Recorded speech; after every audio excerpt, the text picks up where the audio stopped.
Մայրբուհի նյութագիտության և նանոտեխնոլոգիաների կենտրոնում ստեղծում են բարակ թաղանթներ։ Դրանք օգտագործվում են տարբեր արտադրություններում։ Նյութագիտական բարձրորակ աշխատանքների համար ժամանակակից սարքերի առկայությունը պարտադիր է։ Այդ նպատակով 2025-ին Երևանի պետական համալսարանի այս կենտրոնն արդիականացրել է լաբորատորիաները։ Մեր հիմնական սարքավորումները դեռևս մենք ժառանգել ենք սովետական միության տարիներից եւ բնականաբար դրանք բավականին արդեն հնամաշ են համարվում։ Վերջին մի քանի տարիների ընթացքում նաեւ բարձրագույն կրթության գիտության կոմիտեն հայտարարում է գիտական ստորաբաժանումների վերազինման, սարքավորումների վերազինման ուղղված գրանտային ծրագրեր։ Մենք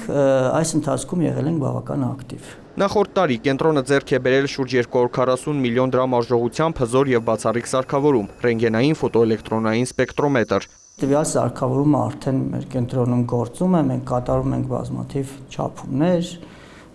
որը ըստ էության նյութագիտության ոլորտում, նանոտեխնոլոգիաների ոլորտում խիստ անհրաժեշտ է։ Կենտրոնն այս տարի համալրվել է նաև բազմաղեղային իոնային նստեցման համակարգերով, որոնց համար ծախսվել է շուրջ 90 միլիոն դրամ։ Այս սարքավորումները հնարավորություն են տալիս ստանալ ժամանակակից պահանջներին համապատասխան բարակ թաղանթներ։ Ժամանակակից նանոէլեկտրոնիկայում, ժամանակակից համակարգերում բարակ թաղանթները դրանք հիմնական, այսպես սարքերի հիմնական բաղադրիչներն են։ Եվ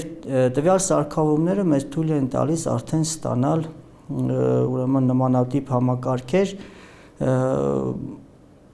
բարձր մաքրությամբ եւ լարդի պահանջներին բավարարող։ Ինքը աշխատում է բարձր վակուումում։ Առաջի հերթին մենք ապահովում ենք այդ վակուումը, այնուհետև անոթ-կաթոդ լարում ենք տալի, որի շնորհիվ տեղի ունեմ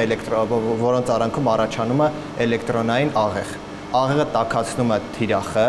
եւ առաջացնում պլազմա։ Պլազմայի հետևանքով թիրախից պոկվում են ատոմները եւ նստում տակդիրի վրա, առաջացնելով բարակ թաղանթ։ Նյութագիտության եւ նանոտեխնոլոգիաների կենտրոնը կշարունակի տեխնիկապես հագենալ։ Իդեպ բարձրագույն կրթության եւ գիտության կոմիտեի դրամաշնորհի պահանջով այս սարքավորումներից կարող է օգտվել մեր երկրի յուրաքանչյուր գիտնական։ Արամ Մարանդյան, Արամ Հարությունյան, լուրեր։